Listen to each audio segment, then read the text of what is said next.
I want to tell my son that I want to be part of his life again, even if he is gay. I feel that I should preface by saying I'm not the typical type to ask the internet for advice on such a personal issue or any issue at all.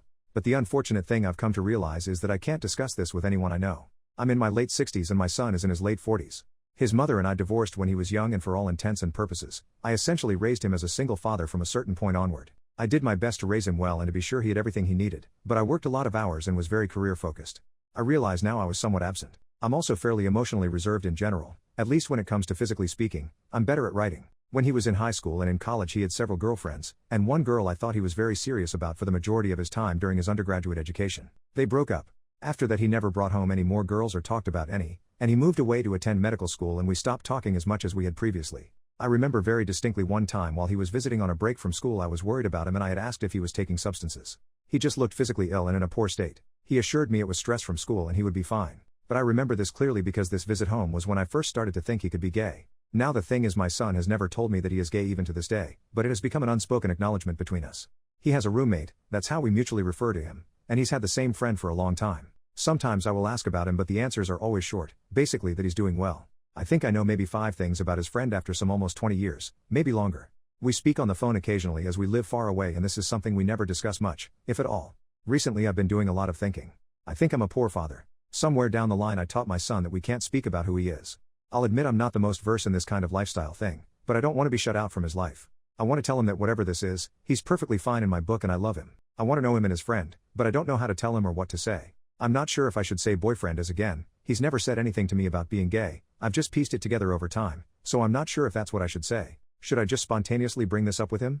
There never seems to be a good time to say what I'm thinking, and the topic seems too serious to send an email or very long text message. I'm not sure if a written mode of communication would be too informal or make it seem that I don't care. At that, I'm not sure where we should go from there. Update 1. I'm thankful for all of the kind advice I received in regard to my first message here. After reading all of your words I decided I would handwrite my son a letter and send it in the mail as we live across the country. In summary, I wrote about many things and the letter ended up being much longer than anticipated. I began by discussing some of my experiences with my father growing up in ways I realized I had treated my son similarly. I had wanted to do better than my father, who had moments where he could be cruel, but I failed to realize that being too reserved was also a problem and I leaned too far in that direction.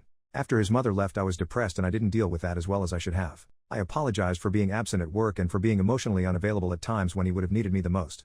I mentioned I'd like to change that in the future, but it's still something that's hard for me to do and I understand he may need his own space. Then I wrote about how even though I probably don't show it well I do love him with my entire being, there's nothing he could do or be that can change that, and I'm proud of him for many things. I wrote that by extension I love whoever he loves, and his chosen family is family to me as well. All said and done the letter was several pages long. Then I mailed it, and it was incredibly hard to wait. I decided to text him to let him know I had sent him a letter as we don't typically write, and it seemed like something that warranted some warning in advance of its arrival, so he wouldn't be entirely caught off guard by it. Eventually he sent me a text that he would like to call me at the end of the day. We spoke about everything in the letter. I learned that he had believed I viewed him as a burden, which was disheartening to me as I had always wanted to be a father since I was young, and I never saw him as being a burden, which I told him. We discussed his mother and the plethora of feelings surrounding her. This was a hard topic for me as I still have many unresolved feelings here, but I realized because of this I never explained to him everything that happened. I also learned that he was afraid to disappoint me, and that he had put a lot of effort into his career to make me proud of him as he felt this was the way to impress me and that it would make up for his defects. I brought up that focusing on work over family and interpersonal relationships was one of my bigger regrets, and he admitted that being so career-driven was straining his personal life. With everything going on at the moment he also expressed that the medical profession was weighing on him, but he hadn't wanted to disappoint me by not being as emotionally strong as he thought I am. By this point in the conversation we had both said a lot of very emotional things. He brought up that he felt it was hard to talk to me because I don't make it clear what I'm thinking, and so he felt it was always easier to only discuss work or accomplishments with me and nothing personal. He felt it was easier to let his relationship be an unspoken understanding between us as he felt I would be uncomfortable to know anything more. At this point I confirmed that his friend is in fact his partner. He said he felt a lot of shame about it. I told him I regretted not reaching out to him sooner, that I'm sorry that my lack of availability had created this distance between us, and that I'm always proud of him and not just for his career. We ended the conversation by discussing seeing each other in person, as it has been almost 10 years since we've actually seen each other. I expressed that I would like to fly out to visit him and his partner if he would feel comfortable. I now have a plane ticket for early next month, a date which is quickly approaching. I am glad for all of the encouragement I received from this website. I have nothing but gratitude for all of your kind words. Once again I am asking for a little advice. I have never met his partner in person nor have I ever spoken to him. He has been with my son for 2 decades at this point and likely knows him better than I do. I would like to make a good impression with him. However, I don't know any gay couples, aside from them, and as was thankfully pointed out in my previous post here I am not aware of all the proper ways to describe things as I incorrectly use the term lifestyle. I would like to be invited into their lives so I wish to avoid offending either of them. Are there any suggestions of common things I should avoid saying to them? Perhaps I'm just nervous because this is coming up soon and I haven't seen my son in so long. Typing some of this out was helpful in and of itself. Update 2. Hello wonderful individuals of the internet.